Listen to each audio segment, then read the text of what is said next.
آج کل جو ہمارے افغانستان سے آئے ہوئے لوگ ہیں وہ ٹریول کر کے اپنے ملک جا رہے ہیں، اب اس پہ پوسٹیں چل رہی ہیں، دیکھو 40 سال پہلے خالیات آئے تھے، ٹرک بھر کے لے کے جا رہے ہیں، اتنی بڑی زیادتی ہے۔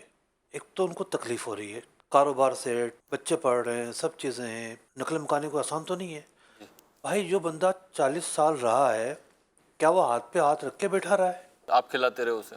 آپ کھلاتے رہے اس کو، کوئی چندے پہ چلتا رہا ہے، اس نے کوئی نہ کوئی ذریعہ روزگار اپنایا ہوگا، تو جب وہ واپس جائے گا تو وہ اپنا سامان لے کے جا رہا ہے، آپ اس پہ بھی تنقید کر رہے ہو۔ یہ جو بے باکی ہے نا، کبھی بے باکی کا اظہار جو ہے نا وہ کسی قوم کو بنیاد بنا کے کیا جاتا ہے، کبھی وطن کو بنیاد بنا کے کیا جاتا ہے۔